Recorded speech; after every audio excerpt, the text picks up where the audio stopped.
Hello and welcome to this read aloud of The Wonderful Wizard of Oz by L. Frank Baum. Today we'll be reading Chapter 8 in the book. So let's begin. Chapter 8, The Deadly Poppy Field. Our little party of travelers awakened next morning refreshed and full of hope, and Dorothy breakfasted like a princess of peaches and plums from the trees beside the river. Behind them was the dark forest that they had passed safely through, although they had suffered many discouragements. But before them was a lovely, sunny country that seemed to beckon them on to the Emerald City. To be sure, the broad river now cut them off from this beautiful land, but the raft was nearly done, and after the Tin Woodman had cut a few more logs and fastened them together with wooden pins, they were ready to start. Dorothy sat down in the middle of the raft and held Toto in her arms. When the Cowardly Lion stepped upon the raft, it tipped badly, for he was big and heavy, but the Scarecrow and the Tin Woodman stood upon the other end to steady it. They had long poles in their hands to push the raft through the water. They got along quite well at first, but when they reached the middle of the river, the swift current swept the raft downstream, farther and farther away from the road of yellow brick.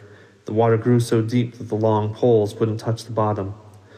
"This is bad," said the Tin Woodman, "for if we can't get to the land, we shall be carried into the country of the Wicked Witch of the West, and she will enchant us and make us her slaves." "And then I should get no brains," said the Scarecrow. "And I should get no courage," said the Lion.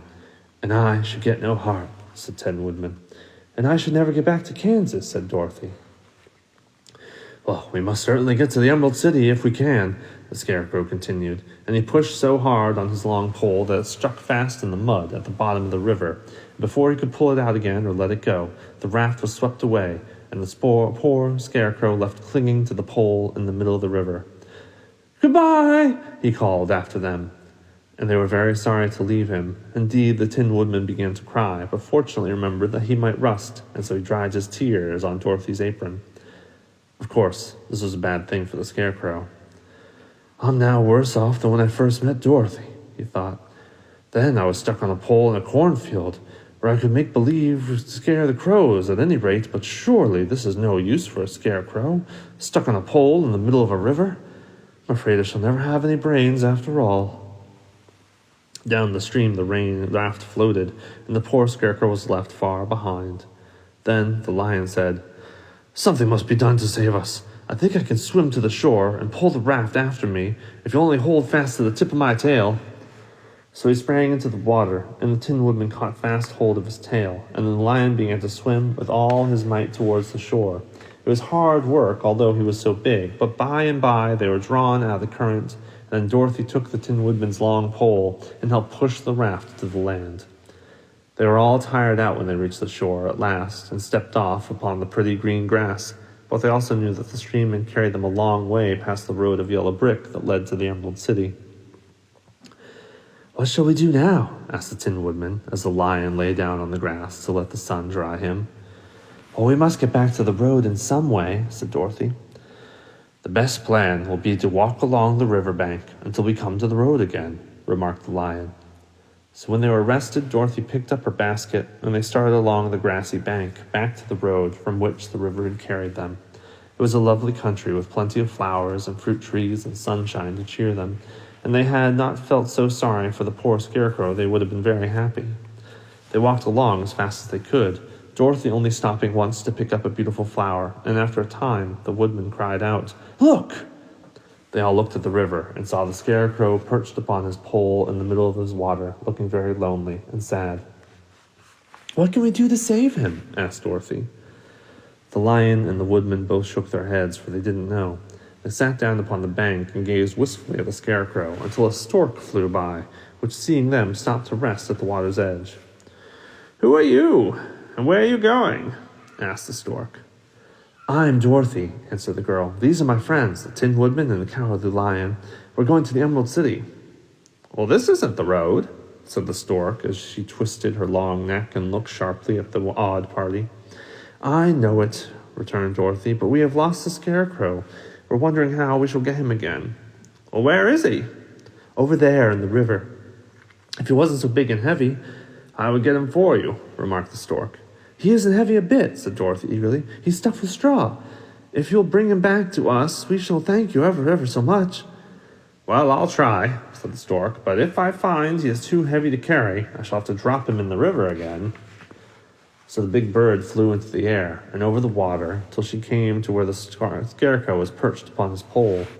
Then the stork, with her great claws, grabbed the scarecrow by the arm and carried him up into the air and back to the bank, where Dorothy and the lion and the Tin Woodman and Toto were sitting. When the scarecrow found himself among his friends again, he was so happy he hugged them all, even the lion and Toto. As they walked along, he said, "Toto-rido," at every step. He felt so happy. I was afraid I would have to stay in that river forever. But the kind stork saved me, and if I ever get any brains, I shall find that stork again and do it some kindness in return. That's all right, said the stork, who was flying along beside them. I always like to help anyone in trouble, but I must go now. My babies are waiting in the nest for me. I hope you'll find the Emerald City, and that Oz will help you. Thank you, replied Dorothy, and then the kind stork flew into the air and was soon out of sight. They walked along listening to the singing of the bright-colored birds and looked at the lovely flowers, which now became so thick that the ground was carpeted with them. They were big and yellow, white and blue, purple, and besides great clusters of scarlet poppies, which were so brilliant in color they almost dazzled Dorothy's eyes. Aren't they beautiful? The girl asked as she breathed in the spicy scent of the flowers. Well, I suppose so, answered the scarecrow. Where I have any brains, I shall probably like them better. If I only had a heart, I should love them, added the Tin Woodman. I always did like flowers, said the lion. They seem so helpless and frail.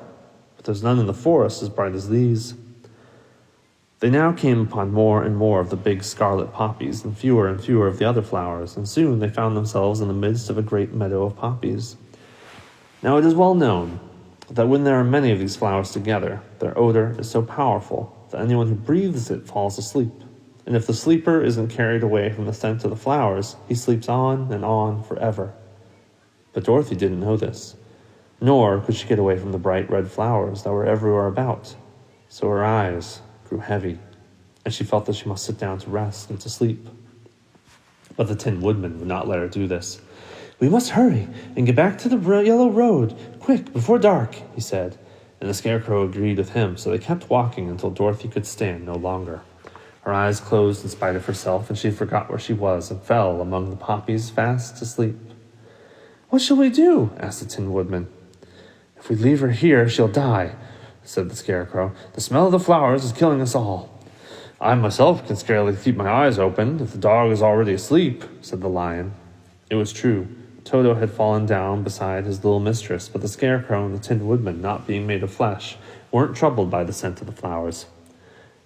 Run fast, said the scarecrow to the lion. Get out of this deadly flower bed as soon as you can. We'll bring the little girl with us, but if you should fall asleep, you're too big to be carried. So the lion aroused himself and bounded forward as fast as he could go. In a moment he was out of sight. Let's make a chair with our hands and carry her, said the scarecrow. So they picked up Toto and put the dog in Dorothy's lap.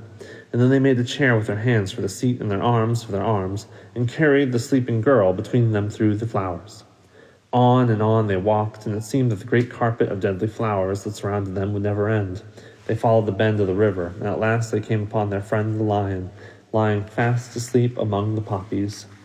The flowers had been too strong for the beast. He had given up at last and fallen only a short distance from the end of the poppy bed, where the sweet grass spread in beautiful green fields before them. We can do nothing for him, said the Tin Woodman sadly, for he's much too heavy to lift. We must leave him here to sleep forever. Perhaps he will dream that he has found his courage at last. I'm sorry, added the scarecrow. The lion was a very good comrade for one so cowardly, but let us go on. They carried the sleeping girl to a pretty spot beside the river, far enough from the poppy field to prevent her breathing any more of the poison of the flowers. And here they laid her gently on the soft grass and waited for the fresh breeze to wake her. Well, that's the end of Chapter 8.